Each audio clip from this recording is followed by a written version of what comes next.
Bab 3 Bentuk dan Kedaulatan Negara menurut Undang-Undang Dasar Negara Republik Indonesia tahun 1945.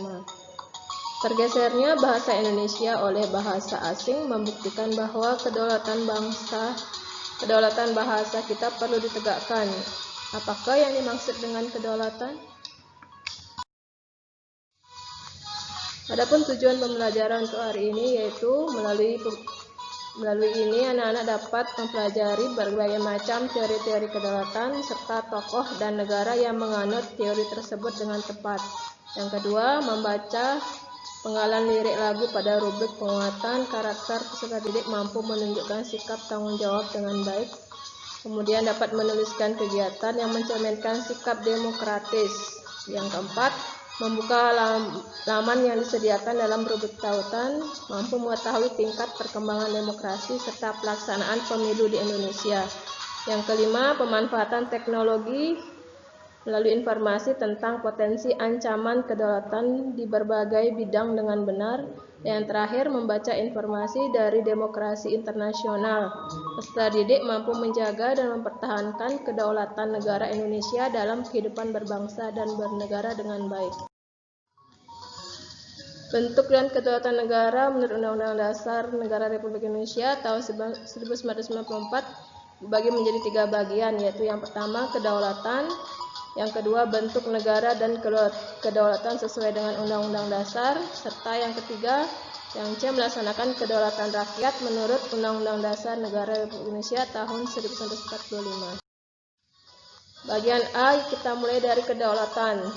Pengertian dari kedaulatan adalah kekuasaan tertinggi pada suatu negara yang berlaku terhadap seluruh wilayah dalam negara tersebut. Adapun 4 sifat kedaulatan menurut Jane Bowden. Yang pertama, asli, artinya kekuasaan tidak berasal dari kekuasaan lain. Yang kedua, permanen, artinya kekuasaan tetap ada selama negara itu berdiri. Yang ketiga, tunggal, artinya kekuasaan merupakan satu-satunya kekuasaan tertinggi. Serta yang terakhir, tidak terbatas, artinya kekuasaan tidak dibatasi oleh kekuasaan lain. Adapun teori-teori kedaulatan. Yang pertama tentang teori kedaulatan Tuhan. Yang kedua teori kedaulatan raja. Yang ketiga teori kedaulatan negara. Yang keempat teori kedaulatan hukum. Dan yang kelima teori kedaulatan rakyat. Adapun tokoh-tokoh yang mengemukakan pendapat tentang makna kedaulatan rakyat. Yang pertama ada John Locke. Yang kedua ada Montesquieu. Yang ketiga ada J.J. Rousseau. Yang keempat, Johannes Althusius.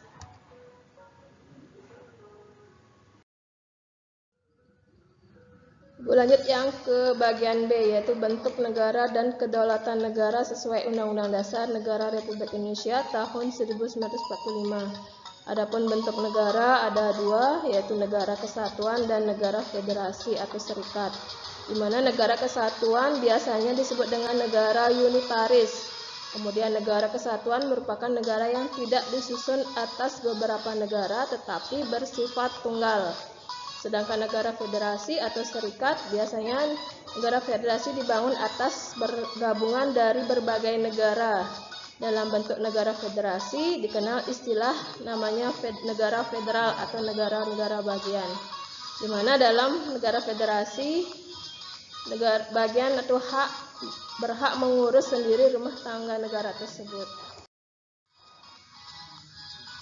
Kemudian kedaulatan menurut jenisnya dibagi menjadi 2, yaitu kedaulatan ke dalam dan kedaulatan keluar. Kedaulatan ke dalam artinya kedaulatan suatu negara untuk mengatur segala kepentingan rakyat tanpa campur tangan negara lain, contohnya memajukan kesejahteraan umum. Yang kedua, kedaulatan keluar artinya kedaulatan suatu negara untuk mengadakan hubungan diplomasi atau kerjasama dengan negara lain demi kepentingan bangsa dan negara. Contohnya mengadakan kerjasama dengan negara lain.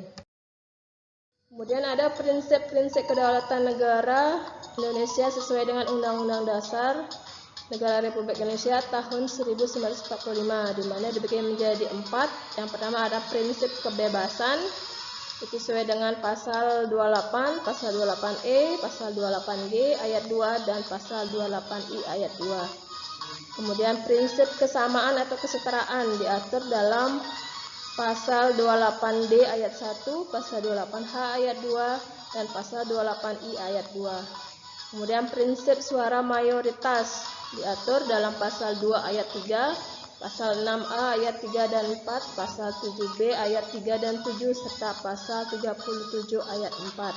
Dan terakhir prinsip pertanggungjawaban atau akuntabilitas diatur dalam pasal 11, pasal 12, pasal 13, pasal 14, pasal 15 dan pasal 22. Bagian C yaitu pelaksanaan dari kedaulatan rakyat menurut Undang-Undang Dasar Negara Republik Indonesia tahun 1945, di mana kedaulatan rakyat itu dilaksanakan atau sesuai dengan Undang-Undang Dasar. Yang pertama ada pembukaan Undang-Undang Dasar dan yang kedua pada batang tubuh. Kemudian mengapa kedaulatan negara perlu dilaksanakan? Pertama, adanya kepastian hukum. Yang kedua, adanya perlakuan yang sama. Yang ketiga, legitimasi demokrasi. Dan yang terakhir, tuntutan akal budi. Prinsip dari demokrasi Pancasila. Yang pertama, pemilik negara adalah rakyat sehingga rakyat memiliki kekuasaan tertinggi. Adanya lembaga negara yang berperan sebagai wakil rakyat dalam suatu negara.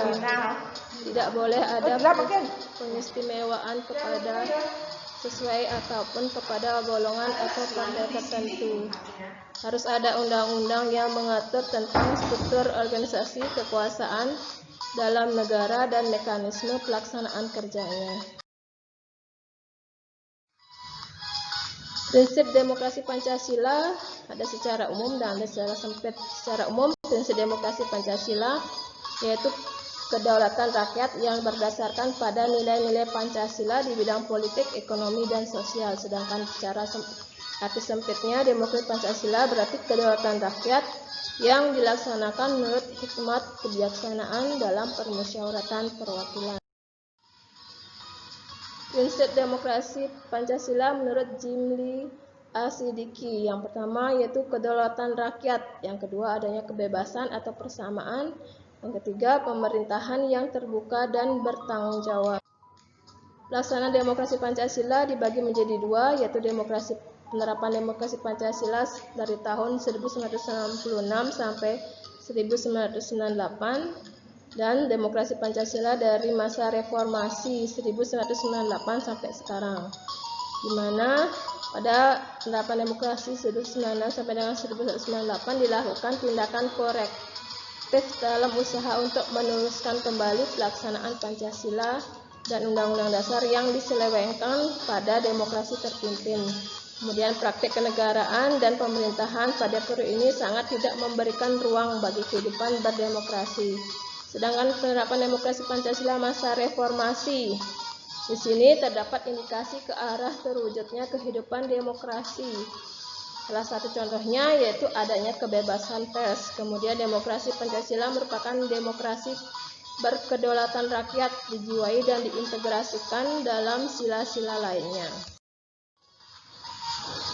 Perbandingan demokrasi Pancasila dengan demokrasi liberal dan demokrasi sosialis, di mana dalam demokrasi Pancasila pengambilan keputusan secara musyawarah, tidak mengenal adanya diktator mayoritas dan tirani minoritas. Agama tidak terpisah dari kehidupan bernegara, mengutamakan kepentingan umum. Sedangkan demokrasi liberal, pengambilan keputusan secara voting, keputusan ditentukan oleh kesepakatan individu. Pemisahan urusan agama dengan kehidupan bernegara serta mengutamakan kepentingan pribadi. Lain halnya dengan demokrasi sosialis, yaitu pengambilan keputusan berdasarkan kehendak mayoritas. Suara mayoritas kelompok menentukan segalanya. Tidak mengenal agama, mengutamakan kepentingan bersama dan mengabaikan kepentingan pribadi. Pelaksanaan demokrasi di Indonesia dilakukan oleh dua hal, yaitu demokrasi langsung dan demokrasi tidak langsung. Di mana demokrasi langsung dilakukan pada saat pemilihan pemilu secara periodik. Dan demokrasi tidak langsung dilakukan oleh rakyat dengan tidak langsung memilih calon pemimpinnya, tetapi melakukan perwakilan terlebih dahulu di lembaga legislatif. Asas-asas pelaksanaan pemilu yaitu langsung, umum, bebas, rahasia, jujur, dan adil. Sekian pemaparan dari Ibu. Sekian dan terima kasih. Gitu?